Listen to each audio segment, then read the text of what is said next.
विद्युत धारा वाले अध्याय में हम प्रतिरोधों का संयोजन श्रेणी क्रम में करना जानते हैं, समांतर क्रम में करना जानते हैं, लेकिन कई बार परिपथ बहुत मुश्किल होते हैं। इस तरह के परिपथों को हल करने के लिए जर्मन भौतिकविद किरचॉफ के दो नियम हम इस्तेमाल करने वाले हैं। तो ये रहा पहला नियम।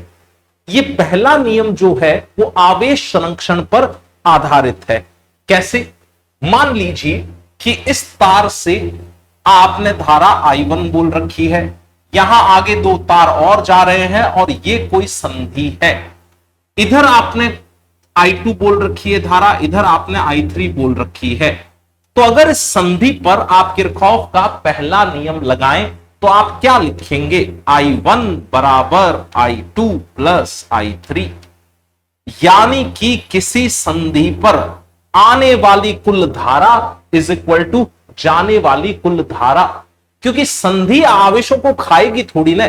आप इनको पाइप समझ लें, इधर से पानी आ रहा था 100 लीटर, इधर से 100 लीटर पानी आया, अगर इधर 30 लीटर गया तो इधर 70 लीटर पानी गया। पाइप अपना पानी खुद पीता थोड़ी ना है, पाइप में हम कोई लीकेज नहीं मान रहे हैं, तो कहीं आवेशों का क्षरण नहीं हो रहा है, तो इधर से जितने आवेश जाएंगे वही तो बंट के इधर जाएंगे और आवेश बटा समय करके फिर धारा आ जाएगा। ठीक है। अच्छा, इसी नियम को एक और तरीके से भी लिखा जा सकता है। मान लीजिए आपने कोई संधि ली, उस संधि पर सारे करंट आपने ऐसे दिखा दिए प्रवेश करते हुए, I1, I2, I3, I4 ऐसे करके आपने बहुत सारे करंट प्रवेश करते हुए दिखा दिए।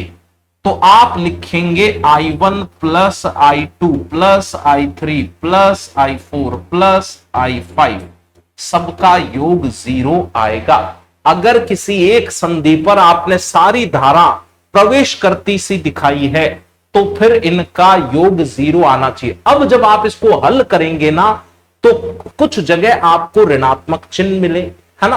वो जो ऋणात्मक चिन्ह है वो ये दिखा रहे हैं, जैसे मान लो आपको हल करके I3 का चिन्ह ऋणात्मक मिला तो इसका मतलब I3 इधर नहीं रहा होगा, I3 कहां रहा होगा? उल्टा रहा होगा। तो फिर आने वाली कुल धाराओं का योग बराबर जाने वाली धारा अपने आप सेटल हो जाएगा। मेरी बात समझ गए?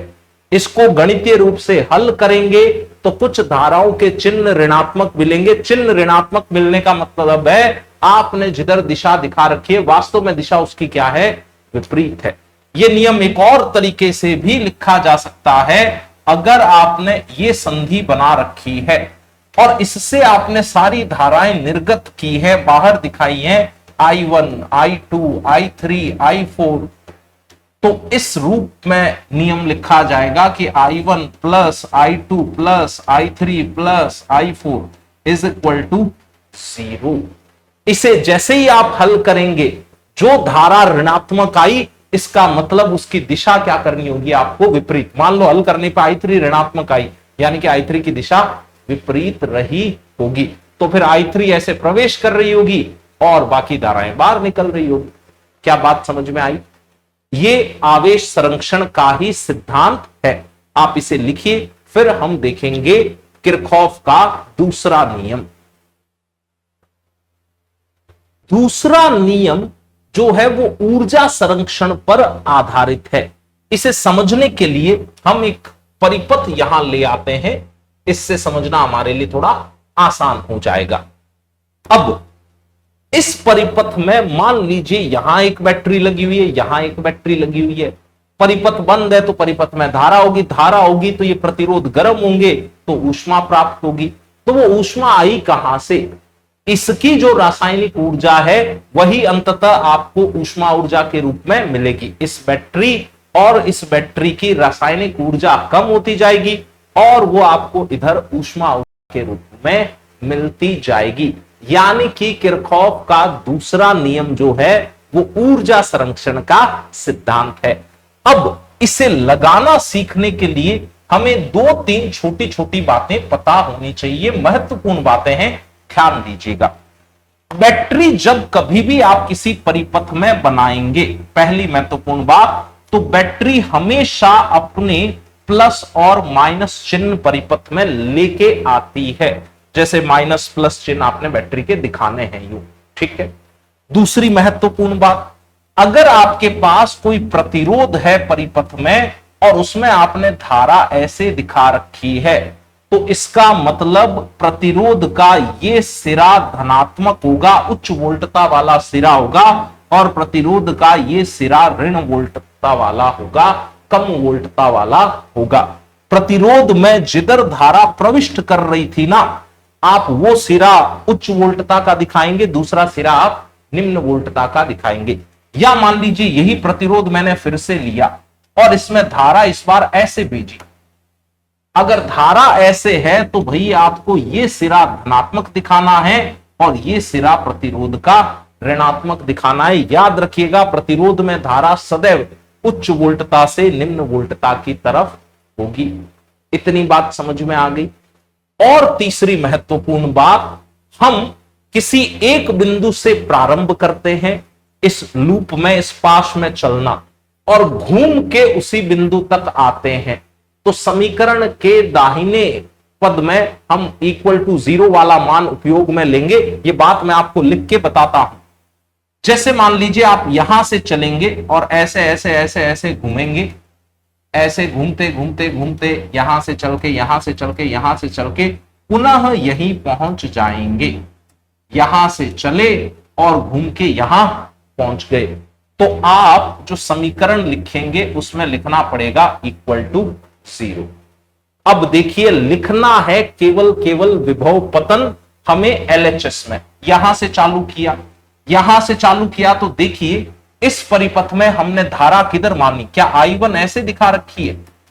I1 यहां इस प्रतिरोध में प्रविष्ट है, यानी कि ये सिरा प्लस दिखाएंगे, ये माइनस दिखाएंगे।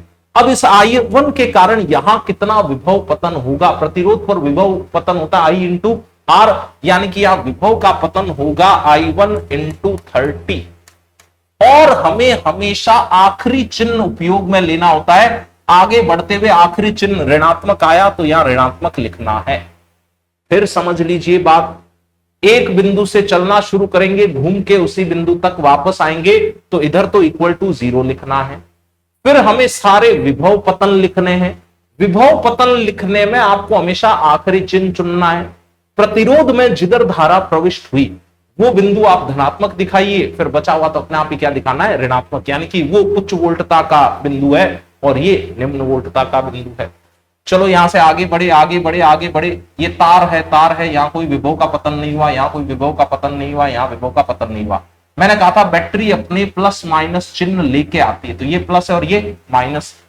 बैटरी के इन सिरों के परितः विभवांतर आपको दिख रहा है 45 वोल्ट का, और इधर जाते हुए आखिरी चिन्ह प्लस का आया है, तो आपको लिखना पड़ेगा प्लस का 45 वोल्ट।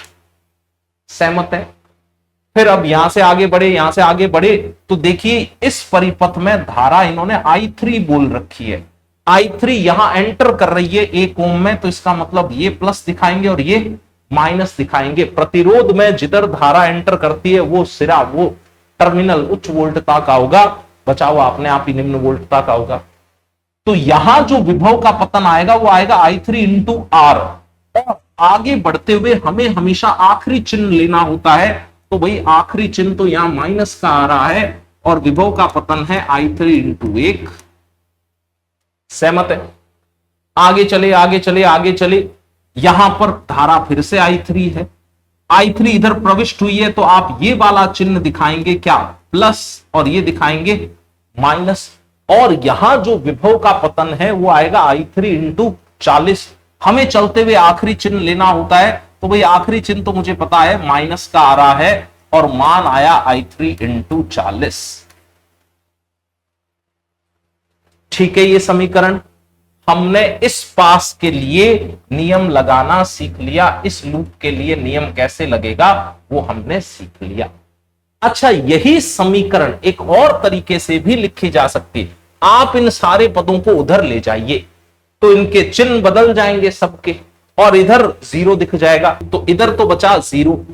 I1 30 उधर जाके धनात्मक हो गया तो लिख दिया I1 30। 45 उधर जाके ऋणात्मक हो गया तो -45। ये वाला पद उधर जाके धनात्मक हो गया तो I3 इंटू 1। ये भी उधर जाके धनात्मक हुआ तो आप लिखेंगे I3 इंटू 40। ये दोनों प्रारूप एक ही हैं, ये दोनों बातें गणितीय रूप से एक ही है। या मान लो आप इस पूरे में ऋण चिन्ह की गुणा कर देते पूरी समीकरण में ही, ऋण चिन्ह इंटू 0 से तो कोई फर्क पड़ता नहीं, यहां ऋण चिन्ह से गुणा करते तो ये धनात्मक हो जाता, ये ऋणात्मक होता, ये धनात्मक और ये भी धनात्मक। तो ये दोनों बातें एक ही है। किसी पुस्तक में ऐसा लिखा हो सकता है, किसी में ऐसा लिखा हो सकता है। ठीक है, हम तो एक बात सीख लेंगे तो दूसरी तो अपने आप ही आ जाएगी। अच्छा, एक बार और इससे सीखने की कोशिश करते हैं, बड़ा महत्वपूर्ण नियम है। तो एक बार और सीखने के लिए भाई इस बार हम ये वाला लूप ले लेते हैं, ये वाला, और इस लूप के लिए हम समीकरणें यहां स्थापित करेंगे, लिखेंगे। अब जरा देखिए, इस लूप में मैं चिन्ह पहले से लिख लेता हूं। ये बैटरी है, बैटरी अपने माइनस प्लस तो लेके आती है। इस प्रतिरोध में धारा इधर प्रविष्ट हुई, यानी कि ये प्लस है और ये माइनस है। इस प्रतिरोध में धारा की प्रविष्टि आप यहां दिखा रहे हैं तो ये प्लस है। देखिए ये I2 धारा ऐसे ही तो दिखाएंगे, तो यहां हो गया माइनस। बैटरी अपने प्लस माइनस लेके आती है। इस प्रतिरोध में धारा यहां प्रविष्ट हुई है तो ये प्लस ये माइनस, यहां प्रविष्ट तो ये प्लस ये माइनस। ये हो गया इस लूप का काम। हम एक काम करते हैं, इस लूप में आप ऐसे घूमे थे ना ऊपर वाले में, इसमें उल्टा चलने की कोशिश करते हैं। देखिए मैं ये कहना चाह रहा हूं, हम ऐसे ऐसे ऐसे ऐसे ऐसे इस लूप में घूमेंगे पूरा, और घूम फिर के वापस यहीं आ जाएंगे। मेरी बात समझ गए? मान लीजिए इस बिंदु से चालू करेंगे, अपन चालू करेंगे और घूम फिर के इस नीचे वाले लूप में पास में वापस वहीं आ जाएंगे। चलिए शुरुआत करते हैं समीकरण लिखने की। यहां से चले चले चले, विभव का पतन कितना है 80 वोल्ट, और अंतिम चिन्ह लेते हैं तो अंतिम चिन्ह है प्लस का, तो आपने ये दिखाना है 80। आगे चले आगे चले आगे चले, धारा कितनी है I2, यहां विभव का पतन आएगा I2 इंटू 1, और अंतिम चिन्ह लेना होता है, यानी कि आप लिखेंगे माइनस I2 इंटू 1। हमें तो सेल और प्रतिरोधों पर जो भी विभवांतर या विभव पतन दिख रहा है वो लिखना होता है बस। आगे चले आगे चले आगे चले, आखिरी चिन्ह माइनस का है, और यहां विभव का पतन होगा I2 इंटू 20। आगे चले आगे चले आगे चले, यहां मुड़े, यहां मुड़ के आए तो विभवांतर आपको दिखा 45, और आखिरी चिन्ह धन है तो 45 दिखा दिया। आगे बढ़ा भाई आगे बढ़ा, यहां विभवांतर बोले I3 इंटू 1, और आखिरी चिन्ह क्या है माइनस, तो दिखाया माइनस I3 इंटू 1। आगे चला आगे चला आगे चला, फिर प्रतिरोध पे विभवांतर आया, प्रतिरोध पे जो विभव पतन आया वो कितना आया माइनस I3 इंटू 40। आखिरी चिन्ह तो दिखाते हैं हम, आखिरी चिन्ह ये रहा माइनस I3 इंटू 40 दिखा दिया। फिर आगे चले फिर आगे चले फिर आगे चले, और यहां पुनः पहुंच गए। जब यहीं पहुंच जाएं तो आपको लिखना होता है इक्वल टू 0। ये हो गई इस पास की, इस लूप की समीकरण।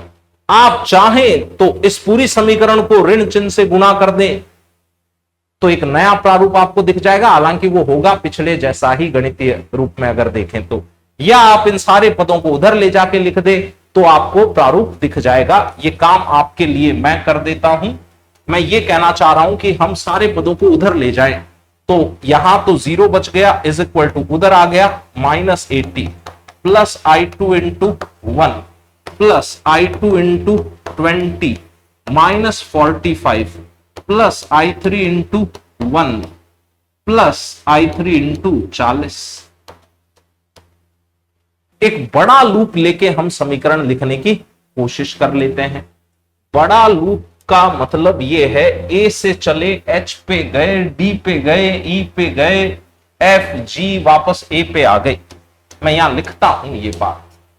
मान लीजिए हम ले एक बड़ा लूप, बड़ा लूप शुरू किया मैंने A से, गया H पर, H से गया मैं D पर, D से गया मैं E पर, E से गया F पर, F से गया G पर, और G से पुनः A पर आ गए। इस लूप के लिए मैं आपसे अनुरोध करूंगा, रिक्वेस्ट करूंगा कि आप वीडियो को पॉज करके समीकरण खुद लिखें। किरचॉफ का दूसरा नियम इस लूप में, इस पास में खुद से लगाए और फिर मैच करें वीडियो से। तो भाई हमने ए से चलना शुरू किया, मान लो ए से ऐसे गए ऐसे गए ऐसे गए, आखिरी चिन्ह माइनस का आया तो यहां लिखा आपने माइनस, और विभव का पतन आएगा भाई I1 इंटू 30, ये लिख दिया I1 इंटू 30। फिर आगे चले आगे चले आगे चले, यहां विभव का पतन आया, आखिरी चिन्ह है प्लस, और विभव का पतन होगा I2 इंटू 20। फिर आगे चले आगे चले आगे चले, यहां आए तो आखिरी चिन्ह आया प्लस का, और विभवांतर या विभव का पतन आप लिखेंगे I2 1। ठीक है, फिर आगे चले बैटरी के सिरों पर विभवांतर आपको दिख गया। ये माइनस चिन्ह इसलिए लिया कि हम तो आखिरी चिन्ह लेते हैं। फिर आगे चले ए पर पहुंच गए। जैसे ही ए पर पहुंच गए आप तो लिख दीजिए इक्वल टू 0। ये है किरचॉफ का दूसरा नियम। मुश्किल परिपथों को हल करने में हम इसका उपयोग करते हैं। उन पे सवाल मिलेंगे आपको इसी प्लेलिस्ट के अगले वीडियोस में। यहां तक लिखिए, अगर आपका कोई भी डाउट हो तो प्लीज उसे कमेंट बॉक्स में पूछिएगा, मैं उसका जवाब दूंगा। चूंकि वीडियो आपने यहां तक देखा है तो प्लीज इस वीडियो को लाइक कीजिए, इसे अपने दोस्तों तक शेयर कीजिए और चैनल को सब्सक्राइब भी कीजिए। Stay awesome and thank you.